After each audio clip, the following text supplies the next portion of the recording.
Hi, so tonight I'm gonna be reading you chapter 2 of Coraline.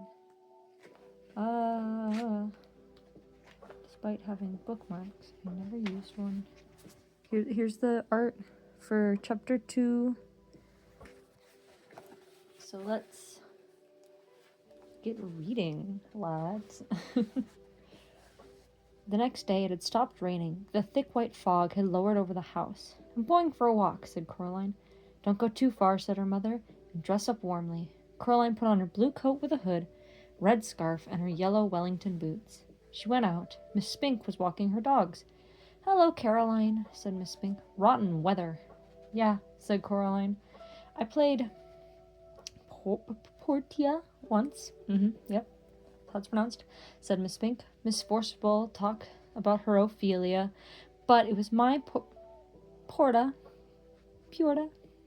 they came to see when we trod the boards. Miss Spink was bundled up in pullovers and cardigans, so she seemed more small and circular than ever. She looked like a large fluffy egg. She wore thick glasses, made her eyes seem huge.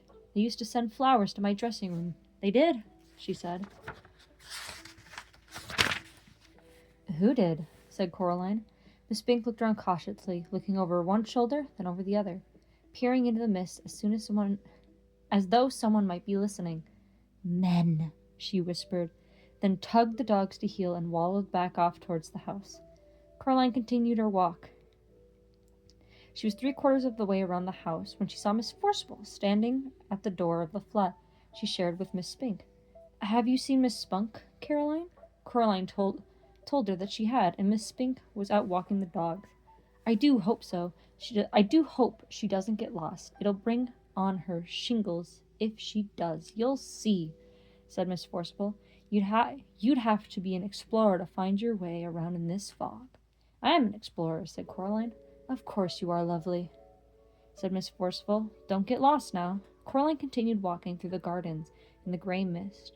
She always kept sight of the house. After 10 minutes of walking, she found herself back where she had started. The hair over her eyes was limp and wet, and her face felt damp. "Ah, Coraline," called the crazy old man upstairs. "Oh, hello," said Coraline.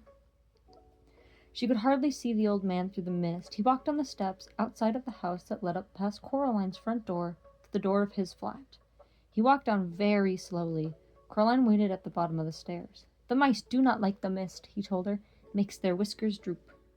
"I don't like the mist much either," admitted Coraline. The old man leaned down so close that the bottoms of his mustache tickled Coraline's ear. "The mice have a message for you," he whispered. Coraline didn't know what to say. "The message is this: don't go through the door." He paused. "Does it mean anything to you?" "No," said Coraline. The old man shrugged. "They are funny, the mice. They get things wrong. They got your name wrong, They kept saying Coraline, not Caroline. Not Caroline at all."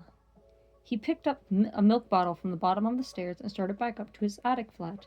Coraline went indoors. Her mother was working in her study. Mother's study smelt like flowers. "What shall I do?" said Coraline.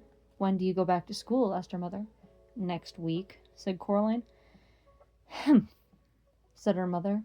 "I suppose I shall have to get you new school clothes. Remind me, dear, or else I'll forget." She went back to typing things on the computer screen. "What shall I do?" repeated Coraline. "Draw something." Her mother paused. Her mother passed her a sheet of paper and a ballpoint pen. Coraline tried drawing the mist. After 10 minutes of drawing, she had a white sheet of paper with mist. Here, I'll show you. It's all silly text. Written on it in the corner in slightly wiggly letters. She grunted as she passed it to her mother. Very modern, dear," said Coraline's mother. Coraline crept into the drawing room and tried to open the old door in the corner. It was locked once more. She supposed her mother must have locked it again. She shrugged. Coraline went to see her father. He had his back to the door as he typed. "Go away," he said cheerfully as she walked in. "I'm bored," she said. "Learn how to tap dance," he suggested without turning around. Coraline shook her head. "Why don't you play with me?" she asked. "Busy," he said. "Working," he added. He still hadn't turned around to look at her. "Why don't you go and bother Miss Spink and Miss Forcible?" Coraline put on her coat, pulled up her hood, and went out of the house. She went downstairs. She rang the door for Miss Spunk and Miss Forcible's flat. Coraline could hear frenzied woofing as the Scotty dogs ran out into the hall. After Miss Spink opened the door. "Oh, it's you, Caroline," she said. Angus, Hamish, Bruce, down now, lovelies. It's only Caroline. Come in, dear. Would you like a cup of tea?" Flat smelled of furniture, polish, and dogs. "Yes, please," said Coraline. Miss Spink led her into the dusty little room, which she called the parlor. On the walls were black and white photographs of pretty women, and theater programs in frames. Miss Forceful was sitting in one of the armchairs, knitting hard. They poured Coraline a cup of tea, a little pink bone china cup, with a saucer. They gave her dry Garibaldi biscuit to go with it. Miss Forceful looked at Miss Spink, picked up her knitting, and took a deep breath.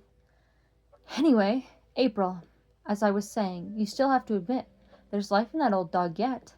Miriam, dear, neither of us are as young as we were." "Madame Aricati," repeated Miss Forcible, "the nurse in Romeo.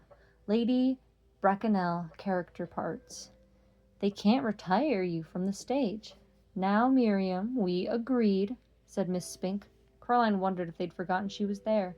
They weren't making much sense. She decided they were having an argument, as old and comfortable as an armchair. The kind of argument that no one ever really wins or loses, but which can go on forever, and both parties are willing. She sipped her tea. I'll read the leaves if you want," said Miss Spink to Coraline. "Sorry?" said Coraline. "The tea leaves, dear. I'll read your future." Coraline passed Miss Spink her cup. Miss Spink peered short-sightedly at the black tea leaves at the bottom. She pursed her lips.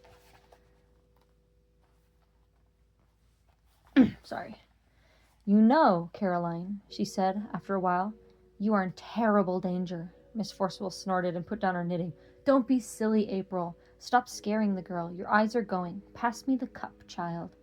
Coraline carried the cup over to Miss Forcible. Miss Forcible looked into it carefully, shook her head, and looked into it again. "Oh, dear," she said. "You were right, April. She is in danger." "See, Miriam," said Miss Spink triumphantly. "My eyes are as good as they ever were." "What am I in danger from?" said Coraline. Miss Spink and Miss Forcible stared at her blankly. "Didn't say," said Miss Spink. "Tea leaves aren't readable for that kind of thing. Not really. They're good for general, but not for specifics." "What should I do, then?" asked Coraline, who was slightly alarmed by this. "Don't wear green in your dressing room," suggested Miss Spink. "Or mention the Scottish play," added Miss Forcible. Coraline wondered why so few adults she had met made any sense. Sometimes she wondered who they thought they were talking to. "And be very, very careful," said Miss Spink. She got up from the armchair, went over to the fireplace. On the mantelpiece was a small jar. Miss Spink took off the top of the jar and began pulling things out of it. There was a tiny china duck, a thimble, a strange little brass coin, 2 paper clips, and a stone with a hole in it. She passed Coraline the stone with the hole in it. "What's it for?" asked Coraline. "The hole went all the way through the middle of the stone." She held it up to the window and looked through it. "It might help," said Miss Spink.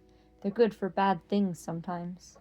Caroline put on her coat, said goodbye to Miss Spink and Miss Forceful and to the dogs, and went outside.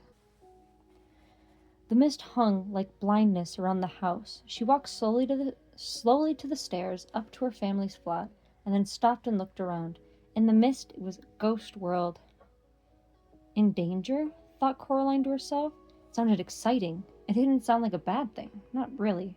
Coraline went back upstairs, her fist closed tightly around her stone. And that... Oh, we only got to the... I have a bookmark here. Wow! So we only got through the first 2 chapters when I first read this for you.